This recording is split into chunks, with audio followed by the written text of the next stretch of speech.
Reggae is one of my favorite genres to just like hang out, chillax, and actually feel good. If not a way to help us feel better and get through our days, way easier. So today, my friend, I thought it was a great day to make a great reggae sound inspired by the best, Bob Marley himself. Sun is shining, the rhythm is sweet. I'm Jorge Lanza, sing now. We break it down, baby.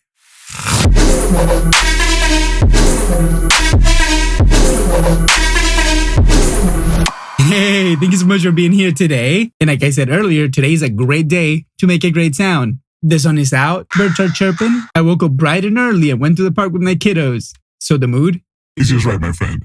And even though these kind of reggae sounds tend to seem like very simplified, because they are, an iconic sound is not iconic because of how hard or easy it is to get to it. It's mostly because of the person who used it and the songs that they play through it, and how imprinted in our memory and in our zeitgeist is. So what could have been very simple for them to make might not be so simple for us to recreate. And I'm using this word recreate very like vaguely because honestly this sound is inspired. And yes, I was listening to the record when I was making the sound and I was like comparing like A and B, sort of in like a level match way so that I knew what I was doing. And you know, sometimes in songs, you have a little part that you can hear the tone precisely. And that sort of informed my decision on which song actually make. But let's stop the talking, get to the rocking, and grab a guitar. Today, we're going to be using my Fender American Professional 2 Stratocaster. And for me, honestly, I don't associate Bob Marley with a Strat, mainly because I've seen him in so many pictures with that same Gibson Les Paul Junior, I think it is, or Special. I think it's a Junior. You know what I'm talking about, that 70s one, that one right here. Yeah, that one. So I tend to think that that's what it is. And honestly, in the beginning, I was trying to make this sound with my Les Paul, just like try to split the coils. And I was just like, maybe this is like a P90-ish kind of tone. But it took me maybe like 10 seconds of listening to it. And I was just like, this sounds exactly like a Strat. So I stopped playing myself and brought this puppy out. All right, let's go. All right, my friend, this would be a good moment for you to go get your headphones or get your great set of speakers that you know and trust. And let's follow along. Let's go to my computer. So here we are on my computer. And this is like the default sound that we get in Amplitube 5.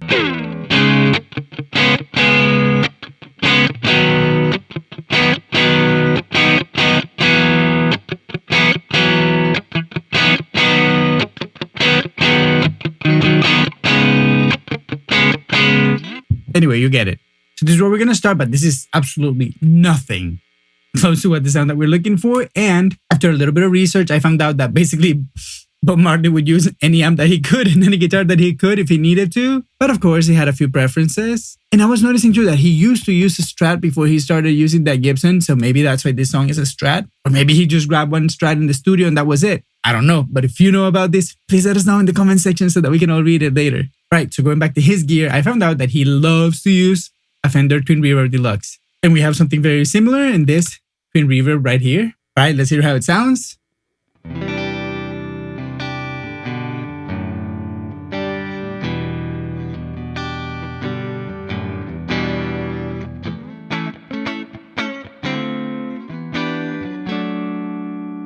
Of course, it does have a little bit too much reverb. So let's just start tweaking once and for all.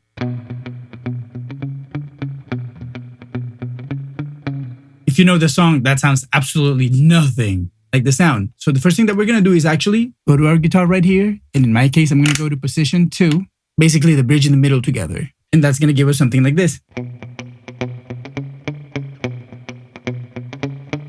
which is already a tiny bit closer. But let's start moving a little bit faster and get this song cooked. Okay, so the first thing that we're going to do is we're going to take that reverb almost all the way down. Let's start with it on 0, or in this case 1, just so that we can focus on the actual sound itself. And what's the first thing that I hear? It's lacking a lot of top end, or maybe it just has a lot of bottom end that we really don't need. So let's start by doing that. Let's turn it down to maybe 3.5-ish. Way closer, and then let's turn the middle all the way down. Then our treble, we're going to turn it up to 7. And again, this is not set in stone. Do whatever you feel it sounds better to you. Okay, and then our volume, we're going to turn it up all the way to almost 9. I feel like that's a lot closer than we were originally, right? Just by moving a couple dials, we got a total different sound. All right, so let's keep tweaking. What's the next thing that I hear? A little bit, maybe too much room. Or maybe just not the right kind of room, because this sound actually requires a little bit of room. Let's go to our cabinet section. And where in other occasions you might have seen me turning the room off, today you're going to see that we're going to do something different. The first thing that we're going to do is that we're going to mute this secondary microphone because I can hear that in that song you hear one microphone. Honestly, in the version that I was listening to, which is pretty much the original, it sounded like they were just playing in one room, just like, here's the take and here we go. And you can tell that by the way the delay starts in the song. Just pay a little bit of close attention. I think it's a funny, curious thing to hear. All right, let's stay on track. But first and foremost, since we turned this guy off, let's turn this guy up so that we don't lose too much volume.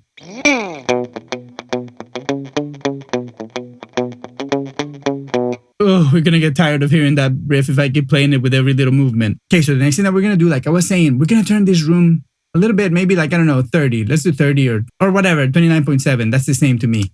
But let's go change the room. And in this case, I want you to actually hear the difference in sound. Of course, pay attention to the sound of the room, not the sound of the guitar itself.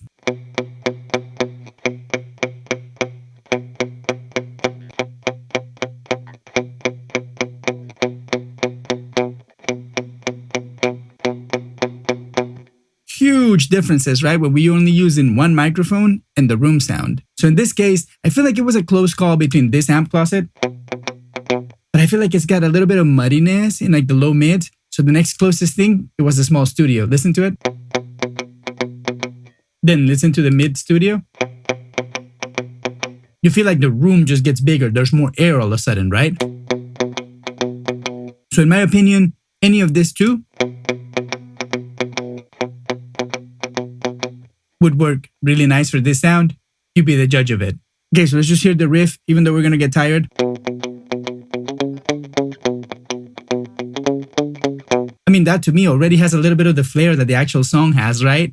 Okay, so now that we chose our room, chose our microphones, and we dialed our amp, let's bring some movement and life to the sound. And the way we're gonna be doing that today is with a little bit of delay. So let's just go right here first in our pedal section. We're going to find this Fender tape echo. And we're going to put it right here in the effects loop. And we're just going to tweak a few parameters. So let's just start by tweaking the echo level. And we're just going to go super low at like 1.18. Very, very low. We're basically just trying to add a little bit of rhythm to the sound. Not a lot of delay. This is not an ambient song. And then we're going to change our time to 200 and I don't know, maybe like 50 milliseconds. 250 milliseconds, that is. Because that's a little bit more than a slap. But it's still close enough that it still feels like part of the sound, if you get what I mean. We'll hear it right now in a second. And then the next thing that we're going to do is we're going to turn our feedback to 6, which is just a little bit more than default. And then our brightness, we're going to go down low to like around 1.8. 1.83 is good to be. And then the volume, you're going to keep it on 0. And then this guy's the way they are. Let's hear how it sounds.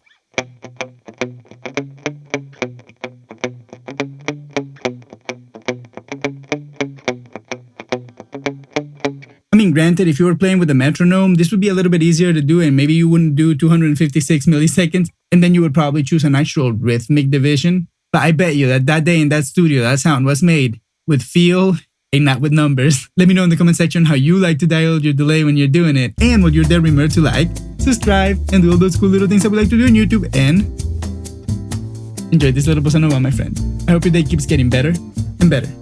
All right, let's go. Okay, so now that we added just a tiny little bit of life and movement to the sound, let's add a little bit more. So the next thing that I'm going to do is I'm going to go right here to the rack effects and I'm going to go to the tape echo. It's a rack effect echo.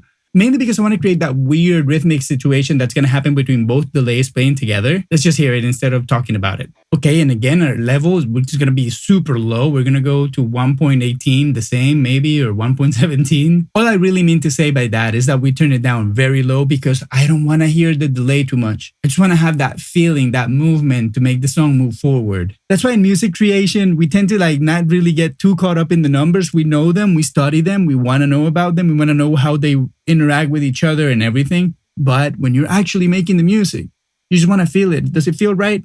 I don't care if it's an actual eighth or if it's drifting. I don't care if it's swung or if it's grooved. I care if it vibes with the song. That's all I care about. And most listeners, I think that's all they care about too. All right. And then the next thing that we're going to do is here in the time, we're going to choose around maybe 500 milliseconds, different number because I want to hear the movement. Okay. And then the feedback, we're going to turn it down to like 4.2-ish, 4.3, 1.23 looks just all right. And then the whoa and flutter all the way up. Our brightness, we're going to turn it to 1.8 kind of. And then our volume and whatever this is. And then that would be it. Let's hear how it sounds.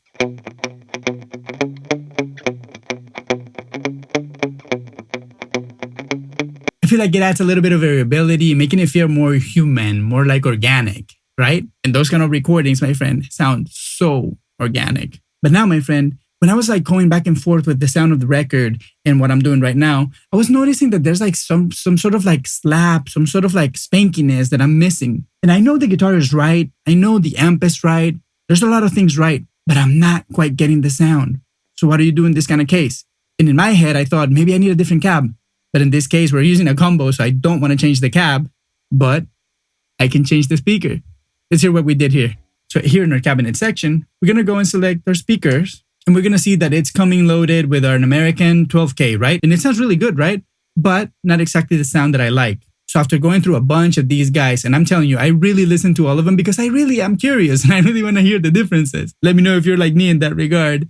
But I went through all of them and then I ended up realizing that I really like this British kind of sound, right?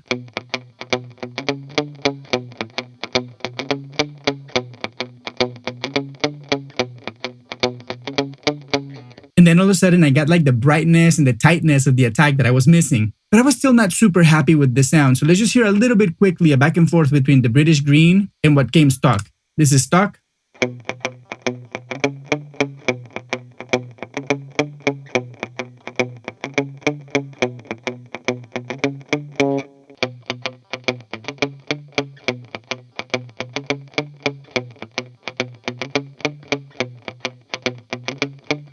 Which is way closer, in my opinion, to what the record was making. But still, I wasn't like super happy, so I ended up changing to this British Anniversary one.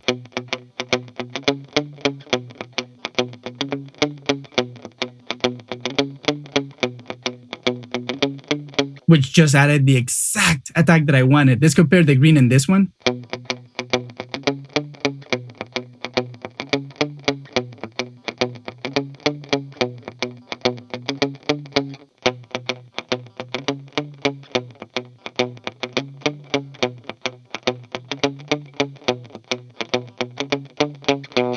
I don't know, to me, it just transferred the sound from the pick way better than the green one, but that's a toss-up. Of course, you know that I'm super curious to hear which one you prefer, the green one or this British Anniversary one. Let me know in the comments. Right, so I feel like by now, we're like really close to the sound that we're looking for. But you already know, my friend, that there's still more. Because of course, when you're listening to the record, you're not just listening to the amp itself, right? You're listening to an actual record. And just to get it closer to what I was hearing, I did these couple steps. Let's hear it. First, we're going to go again right here to our rack effects. And the first thing that I did in that particular case is add my 81 EQ. And I did a quick little high pass at 100 Hertz. And then I did a little high cut at 5.6K, which left off with something pretty nice like this.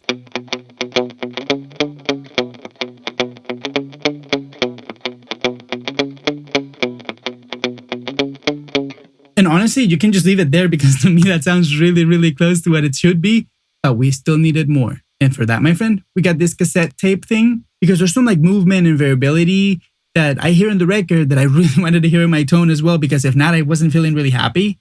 And this is what I did. Turned the wow like around 16, 17%, whatever, just, 9 o'clock-ish. Then this flutter, I turned it to 0, tape snaps to 0. Saturation, we took it down to like around 2.3-ish. And then the erosion all the way new, 0 noise, but a lot of cassette vibes. Let's hear what we have, my friend.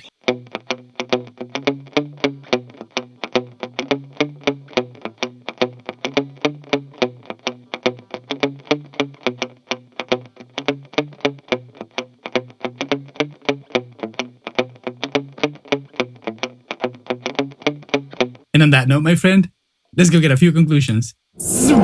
Woo, I'm glad we got through that one, my friend. I was really happy to make that sound. I've been looking to make that little reggae sound for a while now. And I did a song the other day, a reggae song. And I didn't have a sound like this. And I wish I had, because this is exactly what I needed instead of what I ended up doing.